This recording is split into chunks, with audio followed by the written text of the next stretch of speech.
This is Dr. Duc Vuong, world-famous bariatric surgeon.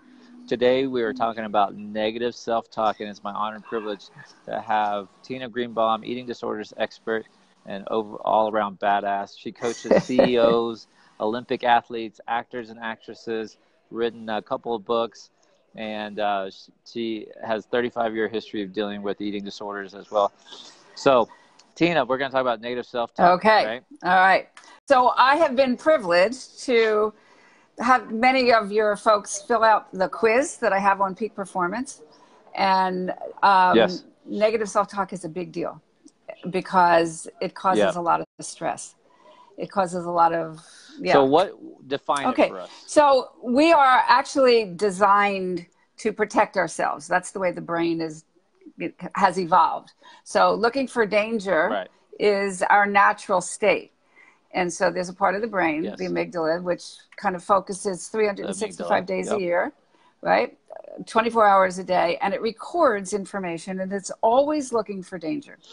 So if it finds out, it sees something in sort of the peripheral vision, the body will go through a stress response, and it'll prepare us for this fight or flight kind of experience. So if there was a tiger that was running down the street, we would be, okay.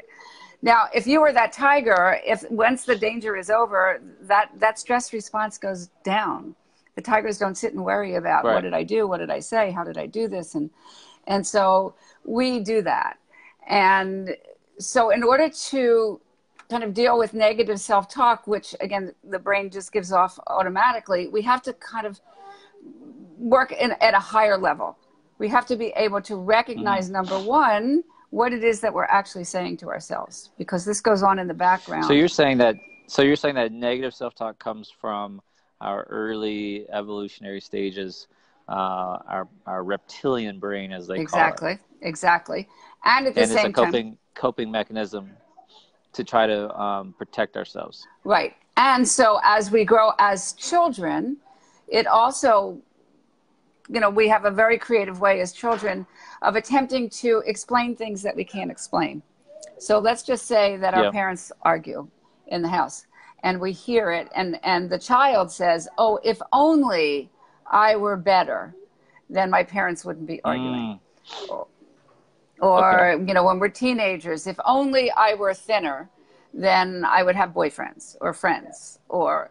Right. And so I'd be more popular. Be more popular. All these things. So we begin to make up these stories that we think are actually us. And the truth is they're really just stories.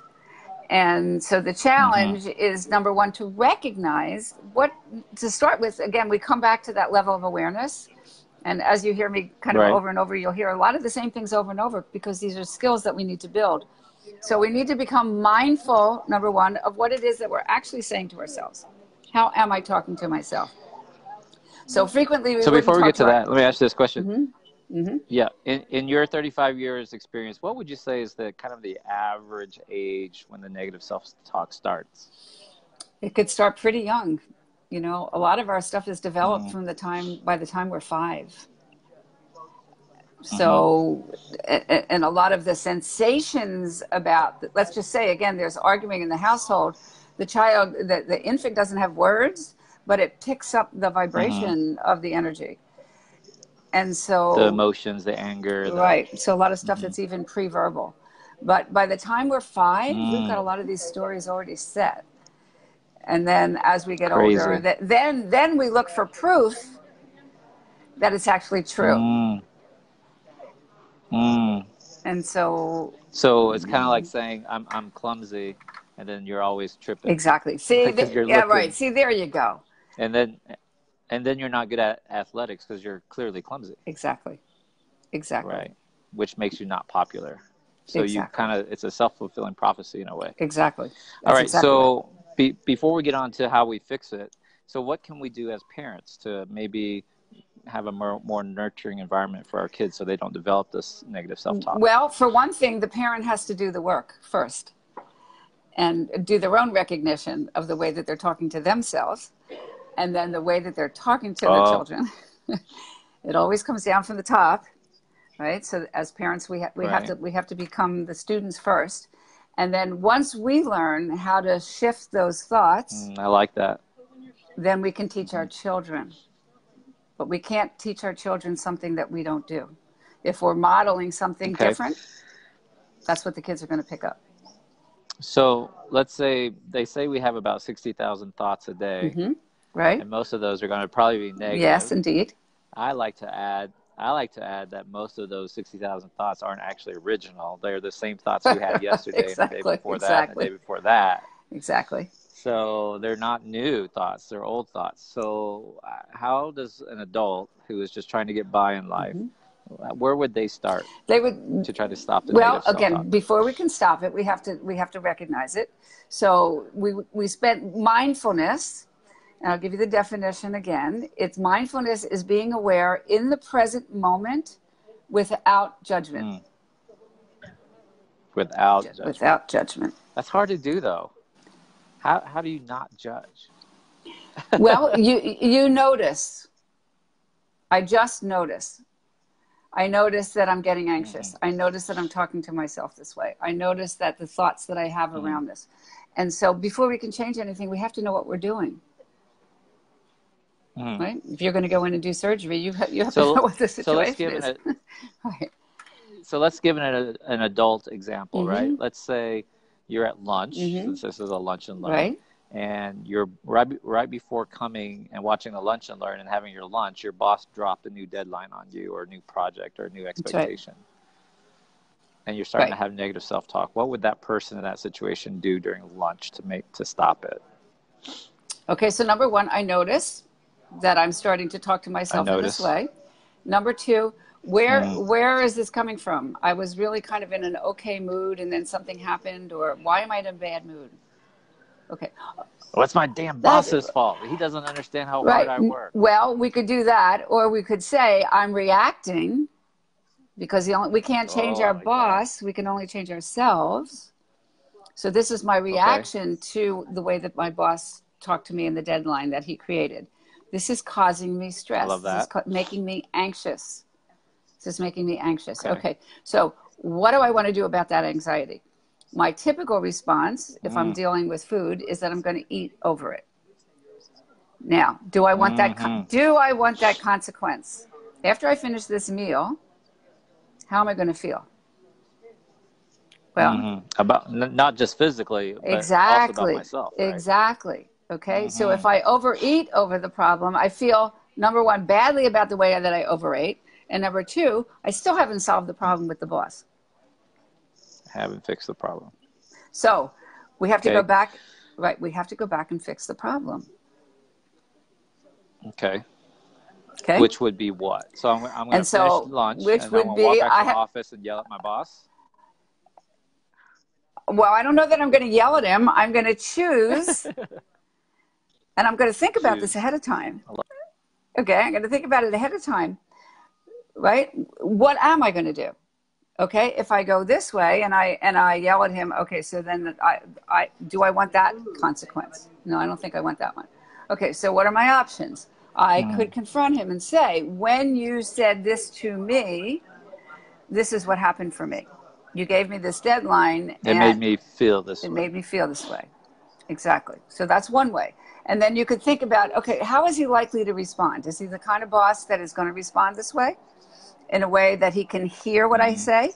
Because if we don't say anything, we have zero possibility of making a change, of him changing. If we say something, we have a 50% chance. We don't have a 100% chance because we can't control him. Right? Yeah. Or 50%. Or do I know him well enough to know that this is going to go on deaf ears? And he is absolutely not going to listen anyway, which then is going to cause me to have some other options. All right, so let's assume he's not going to listen. What would you do next? Okay, so what's in my control? What's out of my control? I can stay at this job, and I can continue to be a victim and be the source of his negativity. And what is that doing to me? Or I can choose to start to look for something else that is going to be kinder to me, a different culture, a different environment where I feel like I could thrive a lot better. So all this stuff opens up possibilities. I think, you know, my big thing is I'm the problem. You know, I learned that a few years ago. If there's a reaction that I don't like, I'm the problem, right? So if there's negative self-talk or something like that, I feel like I lack a skill. Mm-hmm. And maybe that's what you're saying too. Like, you know, it's a skill to talk to your boss a certain way, to transmit your concerns and ideas. That's right. But it's also a skill to become more efficient at your job. That's right. At work. That's right. To quit wasting time on Facebook. Right. You know. Right. To get more shit done. So mm-hmm. What do you think about that? Like negative thoughts come from a lack of a skill. I think that's absolutely positively the truth. I think that's 100%.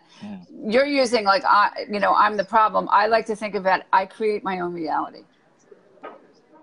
Oh, I like that. Okay, which takes away the negativity. Right? I'm not really the problem. You know, I created this reality. How did I create it? What was I thinking? How did I get here? What am I missing? What skills do I need? I think that's an amazing sentence for our next Lunch and Learn. I mean, I think that's an amazing way to stop, because it's amazing insight. Yeah. Amazing insight. So Tina, you wrote a book. Yes. It's called... Do you have a copy of it on you? I do. Actually, I just got them re-edited and reprinted. And it's right here. It's called Mastery Under Pressure. Mastery Under Pressure. Available on Amazon. Available on Amazon in Kindle. But I would buy the hardcover because it has exercises. I don't know. It's just my preference. You would? Yeah, it's not a hardcover. I mean, it's a soft cover, but I would buy the actual book because you want to fold pages and you want to underline and you want to go back to the exercises and not just the Kindle version. I mean, you can listen, which is great. I mean, you know, just kind of read it that way. But it's got a lot of stuff that it's like a workbook at the same time. You know, this is our third Lunch and Learn, and I think it's time that we kind of tell our viewers we've been working on a project behind the scenes that it's not ready yet. It's not ready yet, but we've been collaborating. You want to tell them what we've been collaborating on? So Duc asked me to create a program for you guys. And so it's an 8-week, it's so cool. And I had so much fun doing it. Yeah. So it's an 8-week program. And the videos are short. They're anywhere from 6.5, 7 minutes to no longer than 10. But I take you through actually everything that you need, honestly, to heal from this. Now, again, this will give you lots of information, exercise. You know, it's not to be on in the end all of everything, but it gives you the outline of, I have a very specific system. And I start with the body and learning how to calm down the body. And then because a calm body, it gives you a quiet mind. And exactly all the things that... And it's on binge. Yeah, it's on binge eating, but it would apply to other things. It applies to everything. It applies to everything. Everything that we're talking about today are, we call them transferable skills. So if you learn how to manage your anxiety and your stress and your voice and how you talk to yourself around your food, you're going to learn that with your children, with your bosses, you know, if you have companies, with your employees, and you'll have it for life. And I'm working really hard to try to get it out by Mother's Day, so we can have a Mother's Day special. Are you down with doing a Mother's Day special? I think it's a great Mother's Day gift. Yes, absolutely. Oh, awesome. Absolutely. All right. So put yes in the comment section if you'd be interested in getting this online course from Tina and myself about binge eating that you can use for other areas of your life. So just put yes in the comment section, and we'll make sure we'll follow up with you. Tina, thank you so much. Your insight's been amazing. Thank you. And we'll see you next week. I'm headed to the Masters, so I'll see you next week. All right? Oh, have fun. You're heading close to me. Yes, have fun. Yeah. Safe travels. Bye-bye Bye, now. everybody. Bye-bye. Bye.